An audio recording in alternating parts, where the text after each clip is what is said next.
नमस्कार सहकारी मित्रांनो, माझ्या यूट्यूब चॅनलला आपल्या सर्वांचं हार्दिक स्वागत आहे। आज मी आपल्यासाठी एक महत्त्वाची बातमी व्हिडिओच्या माध्यमातून आपल्यासमोर आणली आहे।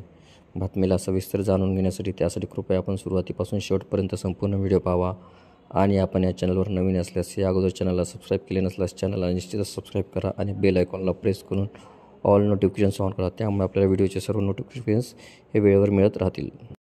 चला तर मग आता आपण सविस्तर व्हिडिओ पाहूयात। आजचा व्हिडिओ हा शिक्षक भरती संदर्भातला आहे। राज्यातील बहुप्रतीक्षित शिक्षक भरतीची जाहिरात केव्हा प्रसिद्ध होणार याकडे सर्वांचे लक्ष लागलेले आहे। भरती प्रक्रियेतील सर्व अडथळे दूर झाले असून गुरुवारी दिनांक 28 किंवा 31 डिसेंबरपर्यंत राज्यातील सर्व जिल्ह्यातील जिल्हा परिषदेतील शिक्षकांच्या रिक्त जागांची जाहिरात प्रसिद्ध केली जाणार आहे, असे शिक्षण विभागातील अधिकाऱ्यांनी स्पष्ट केले आहे।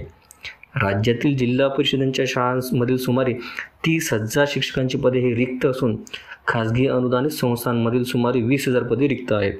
परंतु रिक्त पदांच्या 80% पदे भरण्यास मान्यता देण्यात आली आहे।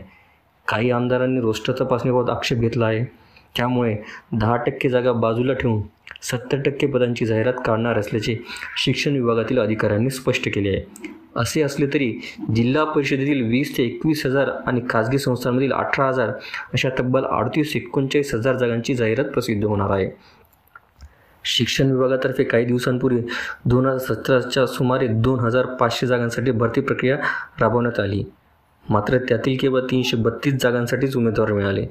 तसेच पेसा क्षेत्रातील शाळांमध्ये एसटी संवर्गाच्या उमेदवारांना नियुक्ती देणे आवश्यक आहे। राज्यात पेसा क्षेत्र असलेल्या 13 जिल्ह्यात एसटी संवर्गाच्या सुमारे 6,000 जागा आहेत, मात्र राज्यात त्यासाठी केवळ 2,500 उमेदवार उपलब्ध असल्याचे शिक्षण विभागाकडे प्राप्त झालेल्या आकडेवारीवरून आढळून आले आहे।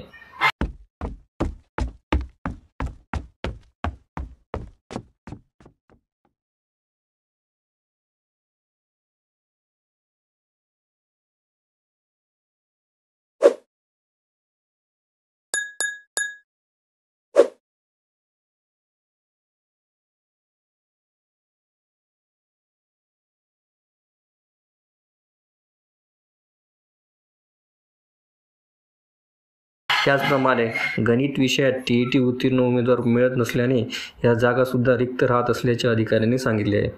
शिक्षक भरतीची प्रक्रिया राबवल्यानंतरही एसटी संवर्गाचे व गणित विषयाचे उमेदवार न मिळाल्याने शिक्षकांची हजारो पदेही रिक्त राहणार आहेत। तसेच आंतरजिल्हा बदलीची प्रक्रियासुद्धा चालू आहे। सुमारे महिनाभरापूर्वी शिक्षक भरती या प्रक्रिया होणार होती, मात्र ग्रामविकास विभागाकडून आंतरजिल्हा बदलीची प्रक्रिया सुरू करण्यात आली। आता ही प्रक्रिया पूर्ण झाली आहे, तरीही काही किरकोळ कामे पूर्ण करण्यासाठी सुट्ट्या वगळून 2 दिवस जिल्हा परिषदांना रिक्त जागांची माहिती अपडेट करण्यासाठी वेळ देण्यात आले। त्यामुळे गुरुवारपर्यंत भरतीची जाहिरात प्रसिद्ध केली जाणार असल्याचे एका अधिकाऱ्यांनी स्पष्ट केलेले आहे।